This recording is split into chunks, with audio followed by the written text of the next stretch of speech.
But my hair is, I'm looking at my hair right now through this, and it's like sticking up like crazy. But anyway, what's up, BootTube? This is my reaction rant to Arrow Season 4, Episode 18, titled 11:59. When I first saw this title, I was questioning it. I was like, 11:59. Obviously, time would obviously be a factor in what this title is, but then it just kept, I was so confused for the longest time, and then it didn't help when I was looking at the other future episodes, like 19 through 22. Like, 22 is called Lost in the Flood, 21 was Monument Point, 20 was Genesis, but the weird thing was, for the longest time, episode 19, which was the next episode, which won't air till April 27, that was blank for the longest time. And I was always wondering about that. And then after watching episode 18, after watching episode 18, and then after it aired on East and West Coast, finally the title of 19 showed up.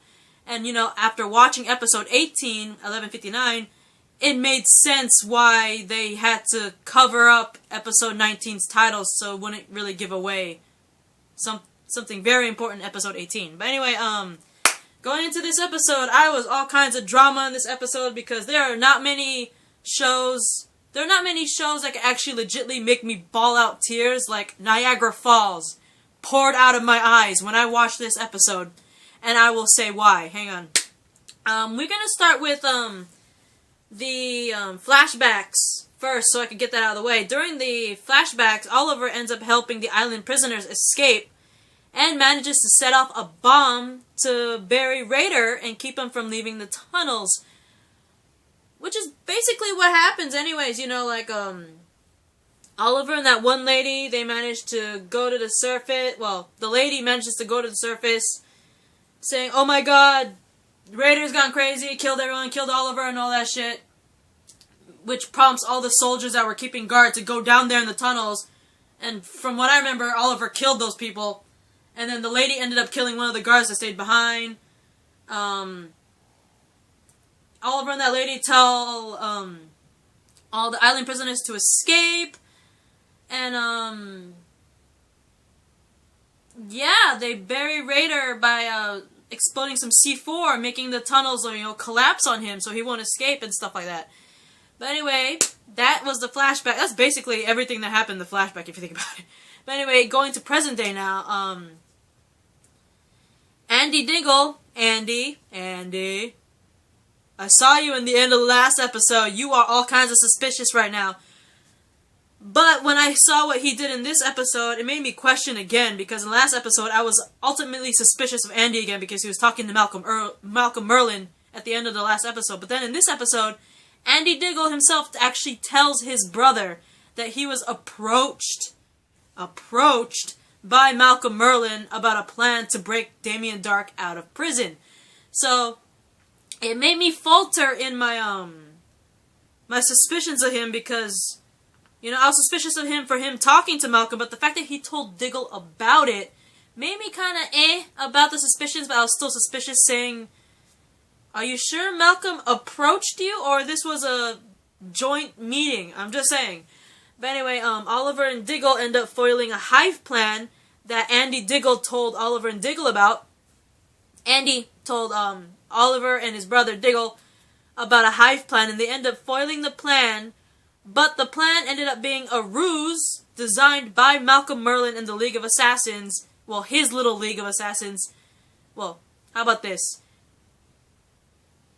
The hive plan that Andy told his brother and Oliver that they foiled turns out to be a ruse designed by Malcolm and his little league of followers to invade the bunker, their little hideout, and steal Damien Darhk's idol, which is being guarded by both Thea and Laurel. And, Thea and Laurel, they did a good job fighting and all that stuff, but unfortunately, Malcolm was there with a good chunk of his little league followers, and unfortunately they overpowered Thea, and, that's for sure. Laurel, I'm not so sure. I don't remember if she was overpowered, but in the end, both Laurel and Thea were defeated, and yeah, they stole the idol. Anyway, Oliver starts to getting suspicious, mainly because he's worried. He was mainly worried because, you know, Andy's all still trying to recover and all that stuff. And he's like telling Diggle, you know, you shouldn't let your brother go into this whole double feature kind of undercover thing. You know, he's still recovering, you know what I mean? So Oliver was kind of suspicious. And not only that, considering the hive plan that him and Diggle did turned out to be a ruse, and, you know, Thea and Laurel end up getting attacked because of the ruse, and the idol was stolen. He starts becoming very suspicious of Andy because of it, because the hive plan was information from Andy. So, yeah. But anyway, the team attempts to locate Malcolm with Andy providing intel, which Oliver, of course, is still kind of hesitant about Andy. But anyway, Malcolm ends up delivering the idol to Dark, but Dark reveals to Malcolm that it won't work because there's a piece of the idol missing. So, you know, there's this moment where Diggle's talking to his brother Andy, and Diggle actually reveals to Andy that he personally hid that missing piece of the idol in a separate location, just in case someone actually managed to steal the idol, you know what I mean? And, while he's doing that, Oliver, like, interrupts, John, tells him that, you know, don't tell him everything right now. I don't really trust your brother. And it kind of keeps him and John at odds because of it, because, you know, John's like, I trust Andy, he's my brother, and all that stuff. He's okay. But Oliver doesn't seem to trust him because, you know, the hive ruse, and just basically everything that's seemingly going wrong is all information from Andy. So he's kind of, hesitant to trust him, so he told Diggle to stop talking, right? And at one point, he tells Andy to go home while the rest of them do their plans. And, Oliver ends up setting everyone doing the plans, and Diggle's all like, dude, what are you doing? It's like, I gotta follow up on a lead. And it turns out, you know, when Andy is back at John's place, he's actually looking for the idol piece. So I was like, you ass! I knew you were corrupted! I totally knew it! I called it! I was like, oh, I knew he's corrupted from the beginning. But then, like, you see him going through the apartment, looking for the piece, and then Oliver ends up confronting him.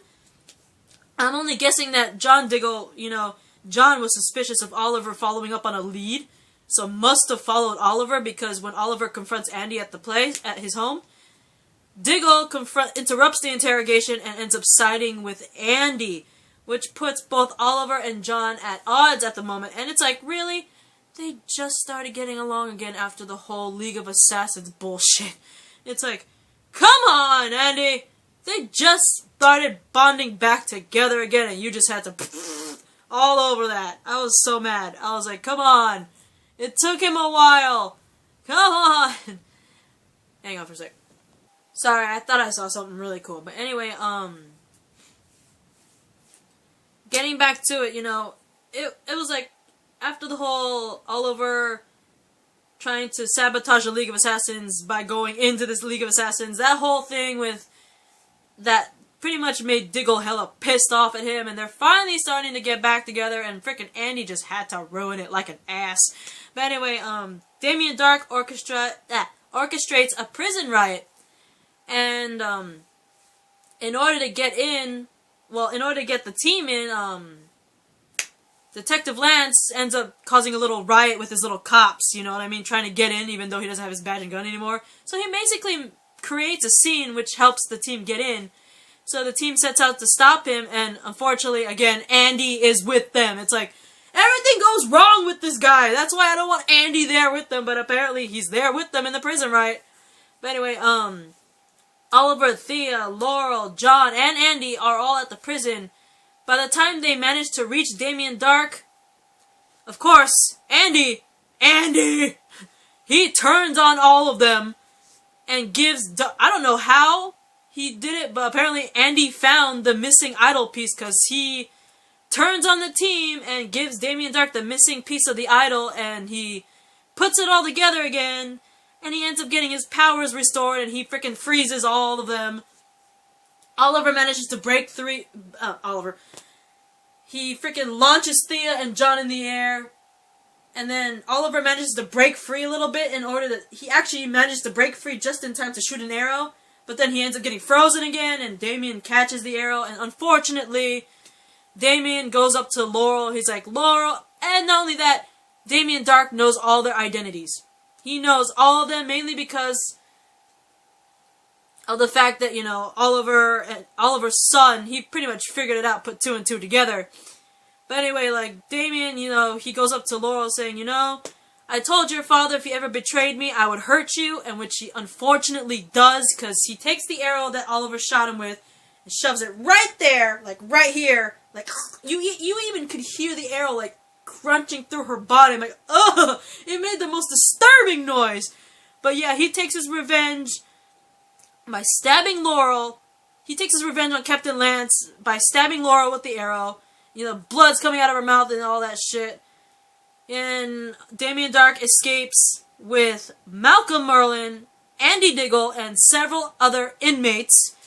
And they managed to get her to the hospital. So I was like, thank God Laurel's okay. She's gonna be fine. Even the doctor said after surgery she's fine, you know what I mean? Felicity manages to show up at the hospital, you know. Felicity, Thea, and John, they talk to Laurel and all that stuff, which leaves Oliver and Laurel talking together, like, by themselves, while the other three are out in the hall.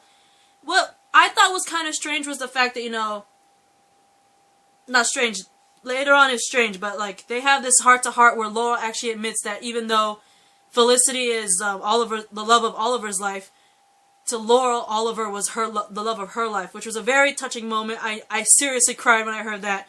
But what I thought was freaking strange is that, you know, she asks Oliver for, like, a favor. You know, she wants to talk to him and tells Oliver to come closer so she could talk to him. And, like, the camera pans out from, like, the window view of the hospital. So you see Oliver, like, talking to Laurel, like, really close, right? And then all of a sudden, it pans out to the hallway where Thea, Felicity, and John are. And they're all worried. She's fine, she's fine. She's gonna be okay. The doctor says she's gonna be okay. And then all of a sudden you see the doctors coming in with a crash cart. They come in and the Thea, Felicity, and John follow them. Like, all of a sudden Laurel's all seizing and shit. They're like, charge, boom, and all that shit. And they're all asking Oliver what happened. And he's like, I don't know. She was fine and then this happened. And then unfortunately, Laurel dies at 11:59 p.m. Hence the title, 11:59. And I bursted in tears. Seriously bursted in tears, especially when Oliver, he leaves the room and he's in the hall. He's in utter shock. But what broke my heart even more was after Laurel was declared dead at 11:59 and Oliver left the room and he was in the hallway right outside the room, Captain Lance came around the corner and just looked at Oliver, saw his face, knew that Laurel was gone, and just plummeted to the ground in shock and in pain. My heart broke. I was like, oh, Captain Lance. Oh my god. I fucking cried. I'm sorry for my language, but I am serious. This is one of the only few episodes in TV history that ever seriously made Niagara Falls come out of my eyes. I was just sobbing. I was a mess. I was like, yeah, normally I didn't really care for Laurel, but her death was wrong. Seeing everyone cry there inside the room was wrong. Just seeing her father show up after she was declared dead broke my heart. I was like, that was just wrong in so many levels. But anyway, R.I.P. to Laurel Lance, R.I.P. to Black Canary. Laurel, you were a badass. Black Canary, your outfit was banging. You were doing so well. And she even said in the episode right before the prison riot, because she was going to give up her identity.